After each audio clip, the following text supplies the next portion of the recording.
جب ہم دین کی بات کرتے ہیں تو ساتھ متصل اس کے بات آتی ہے جسے ہم دنیا کہتے ہیں، کیونکہ دنیا کو اللہ تعالیٰ نے اپنی مخلوقات کے لیے پیدا کیا اور تمام جہانوں کو اللہ تعالیٰ نے اپنی مخلوقات کے لیے پیدا کیا اور مخلوقات کو ان جہانوں کے لیے پیدا کیا۔ دونوں ایک دوسرے کے ساتھ لازم و ملزوم ہیں۔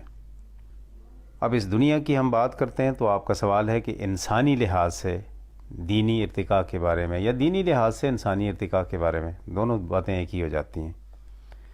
اگر ہم انسانوں سے پہلے کی بات کریں تو جنوں کا ارتقائی ایک معاملہ ہے، جنوں کی زندگیاں ہیں، جنوں کے ادوار ہیں جو اس دنیا میں رہے۔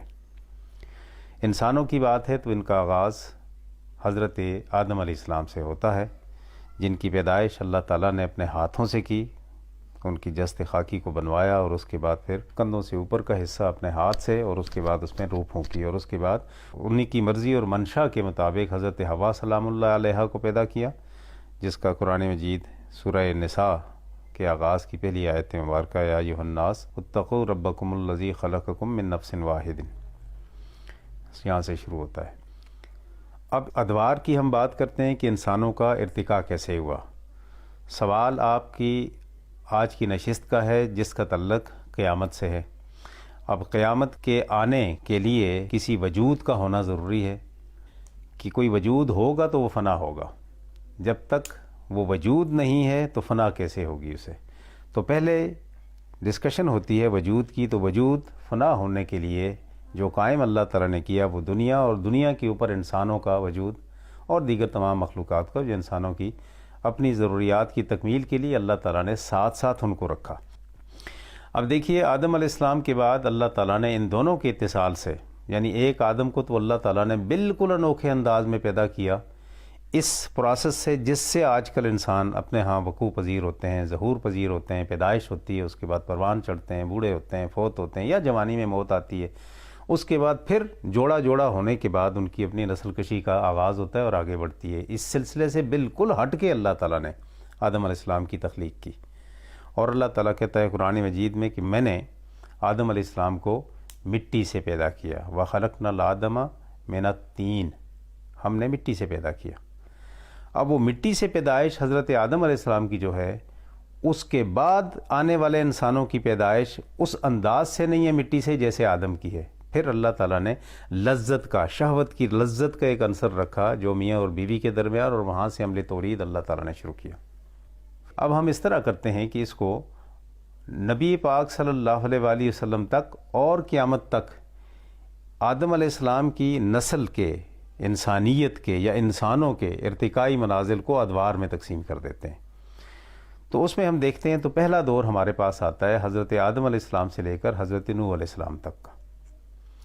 آدم علیہ السلام سے لے کر حضرت نوح علیہ السلام تک جتنے بھی انبیاء گزرے، ان کے پیچھے چلے جائیں تو وہاں سے نسل کشی جتنی بھی آتی ہے تو یہ انتہائی قلیل تعداد میں آدم علیہ السلام کی اولاد کے بعد آنے والے، اور اولاد میں بھی سرکش حابیل اور قابیل کا واقعہ ہمارے سامنے قرآن مجید میں موجود ہے، تو سرکشی اور کفر اور شرک اس دور میں بھی موجود ہے۔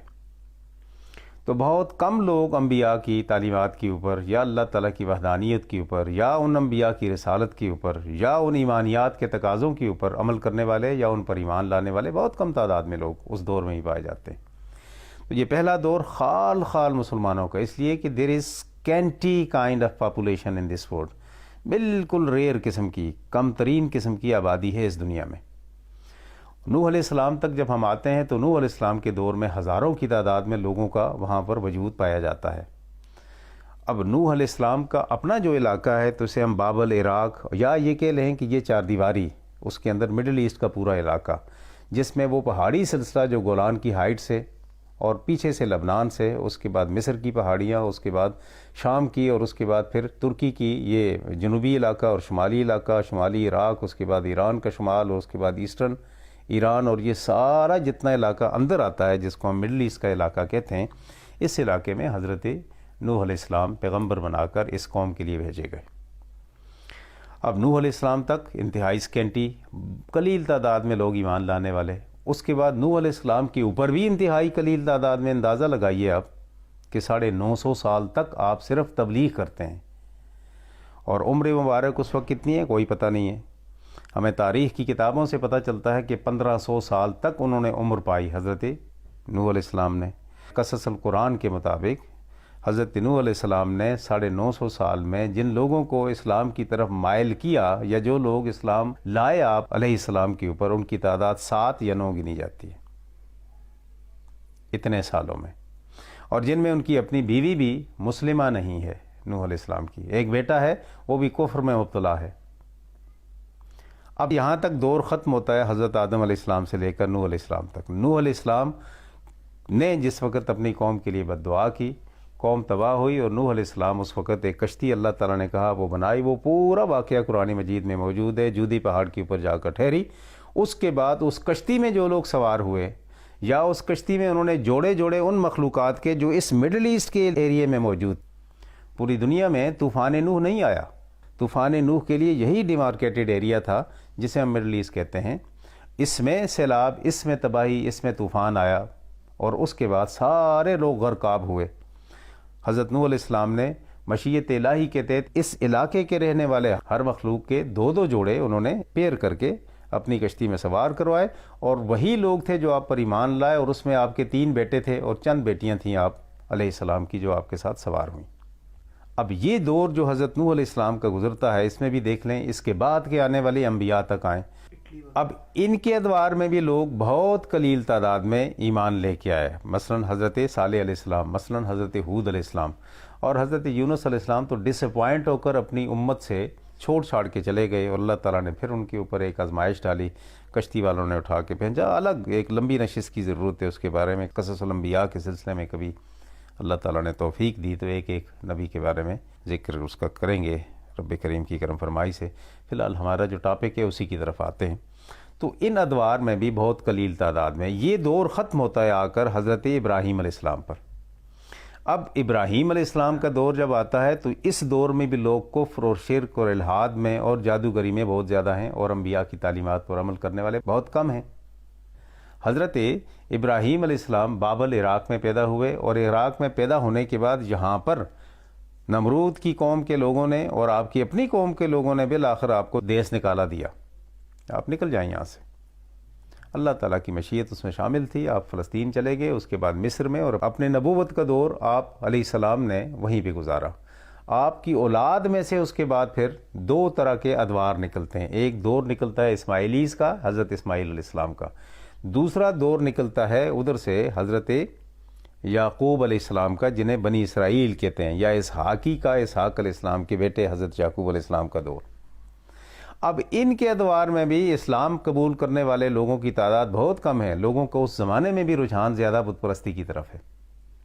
اس زمانے میں بھی انبیاء کثرت سے ہونے کے باوجود آپ یہ سمجھ لیں کہ ہر بستی، ہر قریے، ہر علاقے کے لیے ایک نبی موجود ہونے کے باوجود لوگ اسلام کی طرف بہت کم آ رہے ہیں، جادوگری کی طرف زیادہ جا رہے ہیں، توہم پرستی کی طرف زیادہ جا رہے ہیں، بت پرستی، ستارہ پرستی اور دیگر بہت ساری ایسی مشرکانہ رسومات اور پرستشانہ قسم کے رویے ان کے وہ بڑھتے چلے جا رہے ہیں، اور ان اطراف میں لوگوں کے رجحانات بہت کم ہیں۔ ایک دیکھیں بنی اسرائیل میں موسیٰ علیہ السلام کے اوپر لاکھوں لوگوں نے اسلام قبول کیا، ان کا معاملہ بھی ذرا مختلف تھا، اس لیے کہ غلامی میں تھے، اور موسیٰ علیہ السلام نے اللہ تعالیٰ کی معیت سے، اللہ تعالیٰ کی مدد سے اور حکم خداوندی سے انہیں اس غلامی سے آزادی دلائی تھی۔ لیکن بعد میں وہ بھی بہت سارے گوسالہ پرستش کی طرف آ گئے، بتوں کو دیکھ کر ایک قوم پر سے گزرے وہاں سے، تو اسی طرح وہ بھی نافرمانی رہے۔ پھر اللہ تعالیٰ نے ان پہ بھی آزمائش ڈالی، پورے 40 سال تک ایک جگہ میں فلسطین میں ان کو بند رکھا، پھر اس کے بعد آگے یہ سارا سلسلہ، اور پھر اللہ تعالیٰ نے دیکھیں کہ یہاں سے موسیٰ علیہ السلام کے بعد ڈومیننس دی اسلام کو۔ اس سے پہلے پورے آدم علیہ السلام سے لے کر ہم پوری انسانی تاریخ کا اگر مطالعہ کرتے ہیں تو ہمیں کہیں بھی کسی پیغمبر کی حکومت نظر نہیں آتی۔ حکومتیں مشرک لوگوں کی ہیں، حکومتیں بت پرستوں کی ہیں، حکومتیں کافروں کی ہیں، حکومتیں خود خدا بننے والوں کی ہیں، کفر و الحاد سے بھری ہوئی ہیں۔ انبیاء کا کام صرف اور صرف ان کو اللہ تعالیٰ کے دین کی طرف بلانا ہے، حکومت نہیں ہے۔ موسیٰ علیہ السلام کو اللہ تعالیٰ نے حکومت عطا کی اسی مصر میں، ہارون علیہ السلام کو حکومت عطا کی، یعنی بنی اسرائیل میں حکومت آئی، اور پھر اللہ تعالیٰ نے اپنے وعدے کے مطابق یہاں سے حکومت کے ناطے سے لوگوں کو پھیلایا۔ بنی اسرائیل کی حکومت رہی اور ہزاروں سالوں تک رہی، کرتے کرتے پھر یہ نافرمانیوں میں مبتلا ہوئے اللہ تعالیٰ کی، تو اللہ تعالیٰ نے پھر ان کے اوپر بھی تاریخی تناظر میں دیکھیں تو اسی بابل کا عراق کے ایک حکمران نے ان پر حملہ کیا اور ان کو ایک بار پورے فلسطین کو، مسجد ابراہیم کو، سب کو وہاں پہ قتل و خون کیا ان کا. پورے فلسطین میں 5 لاکھ سے زیادہ لوگوں کو قتل کیا اور مور دین 7 لاکھ کو ساتھ اٹھا کے لے آئے. ایک روایت کے مطابق 7 لاکھ کو قتل کیا، 7 لاکھ کو غلام بنا کے لے کے آیا. اور پھر ایک بار پھر ان کا قتل عام ہوا، یہ قرآن مجید سے ثابت ہے. پھر اس کے بعد پھر اسی طریقے سے افتراق کا دور آتا ہے جس میں اسلام کی ڈومیننس نہیں ہے. پھر دوسرا دور آتا ہے یہاں پر تو حضرت عیسیٰ علیہ السلام کا. تو عیسائی شروع میں نبی برحق حضرت عیسیٰ علیہ السلام کی اپنی پوری حیات کے دور میں دیکھ لیں، اس حیات عرضی کے دور میں جب اللہ تعالیٰ نے ان کو زمین پر رکھا اور اس کے بعد اٹھا لیا آسمانوں کی طرف، دوبارہ ان کا ورود ہوگا. لیکن اس حیات عرضی کے دور میں ان کے اوپر 12 لوگ بمشکل تمام اسلام لان، ان میں بھی 3 آپ کے اندر سے مخالف ہی ہیں. ایک نے آپ ہی کو پکڑوایا وہاں پر اور 21 یا 31 یا 25 سکے رائج الوقت لیے اور اس کے انہیں بیچ دیا، فروخت کر دیا حضرت عیسیٰ علیہ السلام کو. لیکن عیسیٰ علیہ السلام کی آسمانوں کی طرف اٹھانے کے بعد عیسائیت کا دورہ ہوا اور پوری دنیا میں اسلام پھیلا پھر، اور ان کی حکومت قائم ہوئی، سلطنت روما پوری. یہ تقریباً 623 عیسوی تک عیسیٰ علیہ السلام کا انتہائی قسم کا دبدبہ رہا پورا. اس کے بعد اللہ تعالیٰ نے یہ دور آیا کہ جس میں محمد رسول اللہ صلی اللہ علیہ وآلہ وسلم کو پیدا کیا. پھر آپ صلی اللہ علیہ وآلہ وسلم اپنے پوری زندگی کے دور سے 622 623 میں جب آپ کا وصال عالی ہوا تو اس کے بعد آپ کے حواریوں نے، آپ کے صحابہ کرام نے اسلام کو دنیا کے اس گوشے گوشے تک پھیلایا، حکومت حاصل کی کہ جس کا تصور بھی اس سے پہلے قومیتیں نہیں کر سکتی تھیں دیگر انبیاء کی. یہی بت پرستی تھی مکے میں، یہی توہم پرستی تھی، یہی ستارہ پرستی تھی، یہی مشرکانہ رسومات تھی، یہی آتش پرستی تھی اس پورے علاقے میں اور پوری دنیا میں. لیکن ایسے ہوا کہ اسلام کی ڈومیننس، اس کے بعد دیکھیں کہ 700 سال راؤنڈ اباؤٹ 700 ایئرز تک مسلمانوں نے رول کیا. اور رول صرف یہی نہیں کیا کہ ان کے پاس قوت تھی، طاقت تھی ڈنڈے کے زور سے. یاد رکھیں حکومت اور رول صرف اور صرف طاقت سے نہیں ہوتا. رول کے لیے آپ کو پورے سماجیات کا نظام دینا پڑتا ہے. حکومت کرنے کے لیے، ڈومیننس قائم کرنے کے لیے معاشرت دینی پڑتی ہے، معیشت دینی پڑتی ہے، سائنٹیفک ڈسکوریز کرنی پڑتی ہیں، نئے رولز اینڈ ریگولیشن دینے پڑتے ہیں، زمانے کے تقاضے پورے کرنے پڑتے ہیں. انسانوں کی ضروریات کو جس انداز میں، جس فیلڈ میں، جس جہت میں ان کو ضرورت ہے ان سب کو مکمل کرنا پڑتا ہے. اور اس کے لیے ڈسکوریز کرنی پڑتی ہیں، محنت شاقہ ہوتی ہے، فلسفہ دینا پڑتا ہے، ان کو راہ دکھانی پڑتی ہے، ان کو لیڈ کرنا پڑتا ہے، ان کی امامت کرنی پڑتی ہے. جب تک مسلمان یا جب تک جس دین کے ماننے والے ان روشات کے اوپر قائم رہے اس وقت تک وہ لیڈر آف دا ورلڈز کہلائے. اور اس کے بعد کا جو معاملہ تھا ان کے ہاتھ سے چھوٹ گیا. جب کسی اور قوم نے اس کو اپنانا شروع کر دیا تو وہ لیڈ کر گئی اور یہ اس کے سلیوز بن گئے، ان کے سرونٹس بن گئے. ان 700 سالوں میں، 750 سالوں میں جب مسلمانوں نے رول کیا اس پوری دنیا کو تو دیکھیں ہر جہت میں انہوں نے اپنی فیٹس آف بریوری سے لے کر feats of all kind of discoveries they have just stepped in this world، اس دنیا میں انہوں نے قائم کیے. اب اس کو آگے اب بڑھاتے چلے جائیں اب تک دیکھ لیجئے نبی پاک صلی اللہ علیہ وآلہ وسلم کے اس دور کو، مسلمانوں کے دور کو 700-750 سال کے بعد ہم سے حکمرانی چھینی اور لوگوں نے، جن کو ہم کہیں گے کہ وہ شمال سے آنے والے حملہ آور تھے، شورش بپا کرنے والے، جو اپنے آپ کو چنگیزی کہا کرتے تھے.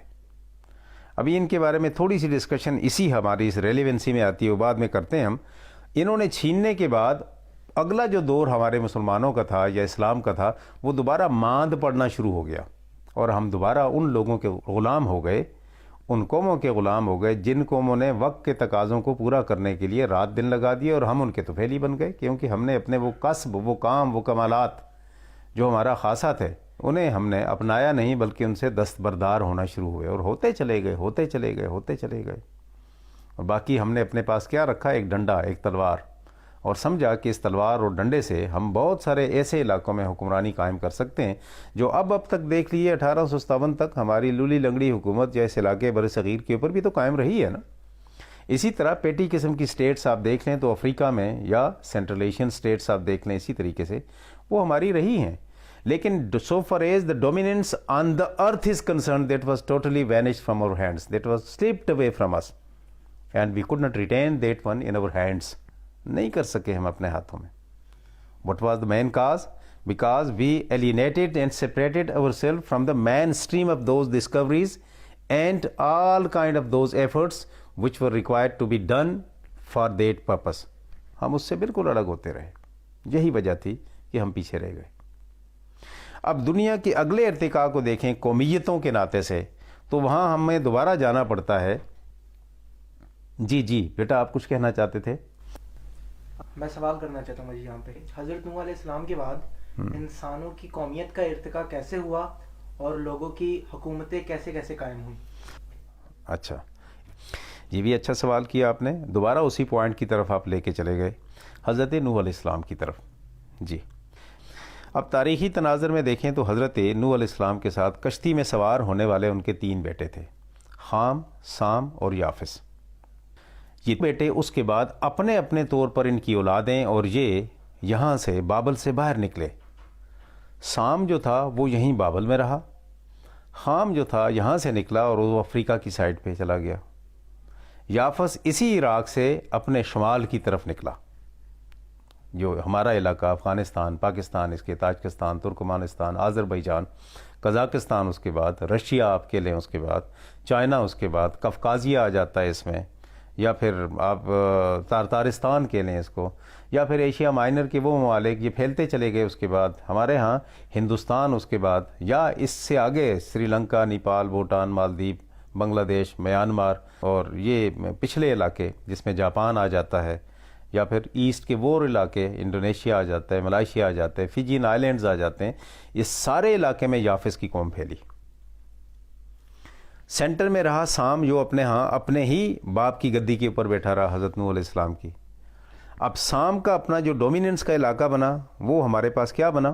یہی مثلا ترکی بنا, یا مڈل ایسٹ جس کو ہم کہتے ہیں, سارے کا سارا ایران ٹل ایجپٹ, سیریا ٹل جارڈن یا پیلسٹائن, یہ جو علاقہ سارا بنتا ہے یہ سام کے اثر و رسوخ کا علاقہ اور اس کی قومیت کا بنا. خام کا سارا افریقہ اس زمانے کی ڈسکورڈ لینڈ جو تھی وہ افریقہ ہی تھی. اس سے آگے کی مثلا آسٹریلیا آ گیا, یا اس کے بعد امریکہ آ گیا, اس کے بعد یا اسکینڈینیوین کنٹریز آ گئے, یا پھر یورپ آ گیا. تو یہ یورپ بھی بیسیکلی افریقہ کے ساتھ ہی ملتا ہے, اور ادھر ایشیا کے ساتھ ہی. So these were the discover lands, یہ ڈسکور لینڈس تھے. اب ہوا یہ کہ سب سے پہلے دنیا میں اللہ تعالیٰ نے خامی النسل لوگوں کو حکومت دی, اور افریقہ میں ان کا ڈنکا بجتا رہا. پوری دنیا کے اندر حکمرانی مانی جاتی تھی تو افریقی ممالک کی تھی, اور وہ خامی النسل تھے سارے. اب ان کے اپنے دور میں دیکھو تو انہوں نے جتنی ڈسکوریز کی اپنے زمانے میں, جو کچھ انہوں نے کیا, اب بھی جب اولڈ ریلکس کی دریافت ہوتی ہے تو سب سے زیادہ پرانے ریلکس انسانی حیات کے بارے میں, انسانی ڈسکوریز کے بارے میں, وہ سارے کے سارے افریقہ سے ملتے ہیں. اس زمانے کے بنائے ہوئے اوزار, شکار کرنے کے, کھیتی باڑی کے اوزار, دیگر whatsoever we are finding on account of that digging out old relics from the land we find from Africa. اب ان کا ایک دور تھا راؤنڈ اباؤٹ کوئی 10,000 سال تک رہا, ختم ہو گیا.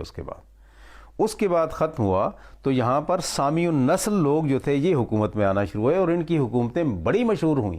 ایک تو ہے نا کہ جنرل رول ہم اپنے طور پر اپنے ٹرائبز کے ناطے سے کرتے ہیں, وہ تو ہر جگہ موجود ہوتا ہے, ہر خاندان کا ایک سربراہ ہوتا ہے, اور اسی سربراہی کے ناطے سے وہ اپنے ٹرائب کا, اپنے قبیلے کا سربراہ ہوتا ہے, اور بہت سارے قبائل مل کر اپنے طور پر اپنا ایک سسٹم بناتے ہیں, جس میں ان کا سوشل سسٹم ہوتا ہے, جس میں ان کا اکنامک سسٹم ہوتا ہے, پولیٹیکل سسٹم ہوتا ہے, ڈیفنس کا ہوتا ہے, اس کے ٹریڈ کا ہوتا ہے, بزنس کا ہوتا ہے. وہ تو اپنے اپنے دور میں اپنے اپنے علاقے میں ہر شخص بناتا ہے.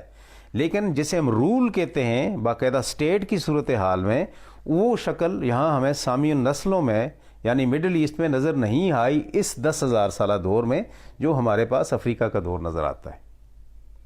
اب اس دور میں آ جائیں ہم سامی النسل کا, تو ان کے ڈیمائز کے بعد inception of this era started, اور rise of this era started, we can say, یہاں سے اسٹارٹ ہوتا ہے. تو یہاں ہمیں بڑے بڑے جو نظر آتے ہیں وہ کون ہیں؟ یہاں پر نمرود نظر آتا ہے, جسے نمرود کہتے ہیں. بابل میں ایک پوری ڈائنیسٹی ہے اس کی جو چلتی ہے نمرود کے ناطے سے, صرف ایک بادشاہ نہیں ہے. This is list of kings who ruled there in that area with the title of Nimrod. خود اپنے آپ کو خدا بنا لیتے ہیں, اب دوسری ڈائنیسٹی اسی ایریا میں دیکھ لیں، سامی النسل کے لوگوں کی ڈائنیسٹی، تو وہ کہاں چلتی ہے آپ کو؟ ایجپٹ میں نظر آتی ہے، کبھی چرواہوں کی حکومت آتی ہے، کبھی قبطیوں کی حکومت آتی ہے، کبھی بنی اسرائیل کی حکومت آتی ہے، سارے کے سارے سامی النسل ہیں۔ اسی طریقے سے ان کو اب چلتے آئیں آگے تو پھر دیکھیں تو تمام کے تمام جتنے بھی بنی اسرائیلی ہیں وہ سارے کے سارے سامی النسل ہیں۔ پھر بنی اسرائیل کے بعد عیسائی ہیں، یہ بھی سارے سامی النسل ہیں۔ پھر ان کی حکمرانی، اور یہ پھیل کہاں تک گئے سامی النسل، ایون دو افریقہ بھی ان کی ڈومیننس میں آ گیا، یورپ بھی ان کی ڈومیننس میں آ گیا۔ دیز آر سیمینیٹک کنگز ہیں یہ سارے، ٹھیک ہے۔ اور ان کا اینڈ کب ہوتا ہے دیکھیں، ہلاکو خان 1258 میں جس وقت بغداد کو قبضہ کرتا ہے اور اس زمانے کے مستنصر باللہ کو یہاں سے دیس نکالا کرتا ہے، اور الماوردی کو پھر اس کے بعد قتل کرتا ہے، ختم کر دیتا ہے وہاں پہ مسلمانوں کی حکومت کو، تو یہ تاریخی تناظر میں سوانی دور کا اختتام ہوتا ہے۔ یہاں پر کب ہوتا ہے یہ؟ 1258 میں، 1258 with the fall of Baghdad. اب جو تیسرے بیٹے کی حکومت چلتی ہے وہ کہاں سے چلتی ہے؟ وہ یہاں سے چلتے ہیں شمال کی طرف، عراق، تاجکستان، ترکمانستان، آذربائیجان، یہ سارا شمال کے ایریے میں، اور پھر ٹریول کرتے کرتے کرتے جاپان تک پہنچتے ہیں، اپنا سفر مکمل کرتے ہیں۔ یہ یافسی کہلاتے ہیں۔ ان کا دور اس کے بعد شروع ہوتا ہے، لیکن بالکل خفیہ ہے، یہ اپنے سامنے نمائش نہیں کرتے، سامنے نہیں آتے، لیکن کام ان کا وہی 1258 کے بعد سٹارٹڈ ہے۔ اس کے بعد کی سلطنتیں دیکھیں آپ تو سارے انویڈر ہیں، باہر سے آ کر انہوں نے حکمرانی کی۔ سلطنت ترکیہ کو دیکھ لیں، 1285 سے شروع ہوتی ہے، 1923 میں آ کے ختم ہوتی ہے ٹریٹی آف سیورے پہ۔ 1285 میں اس وقت ارطغرل جس وقت کراس کرتا ہے یہ اسٹیپو ایلیپی کو along with his 400 men and 400 riders and warriors who were expelled from Tataristan by Temujin, and they reached over there. At that time they fight against Tartaris and they won the hearts of Malkane. ملکین کی انہوں نے دل جیت لیے، انہوں نے چھوٹی سی فیف دے دی انہیں۔ یہ سارے کافر تھے، لیکن وہاں سے ان کا عروج شروع ہوتا ہے with the Ottoman۔ آٹمن اس زمانے کے ملکین کا جو قاضی القضاء تھا، چیف جسٹس تھا، اس کی بیٹی سے عشق کرنا شروع کر دیتا ہے، اور اس عشق کے ناطے سے وہ اسے اسلام کی دعوت دیتا ہے، یہ اس ناطے سے اسلام قبول کر لیتا ہے، اور آٹمن سے اس کا نام تبدیل کر کے عثمان رکھا جاتا ہے۔ وہاں سے سلطنت عثمانیہ کا آغاز ہوتا ہے اور 1923 میں آ کے ختم ہوتی ہے۔ تو دیکھیں نا، یہ آؤٹ سائڈر ہیں یا نہیں ہیں؟ سامانی دور کے لوگ تو نہیں ہیں، سام کی نسل میں سے تو نہیں ہیں، یافس کی نسل میں حقیقت میں ادھر سے نارتھ سے آئے ہوئے لوگ۔ اور اس کے بعد دیکھ لیں ایجپٹ کی سلطنت، وہ بھی اسماعیلیز کے دور سے، تو ان کی بھی بیک نسل دیکھ لیں آپ، تو وہی ادھر خامی النسل اور یافسی النسل۔ تو یہاں سے پھر اس کے بعد دیکھیں عراق کے نارتھ کے رہنے والے صلاح الدین ایوبی جیسے لوگ، سارے یافسی، پورا یورپ، اس کے بعد پورا امریکہ اور دیگر سارے آج کل کی ڈسکور لینڈ ایسٹ سے ویسٹ تک۔ تو آپ کے سوال کا یہ جواب کہ اس کے بعد یہ 3 نسلیں پوری دنیا میں آئیں، اور تینوں نسلوں نے اپنے اپنے ادوار میں رول کیے، کر رہی ہے۔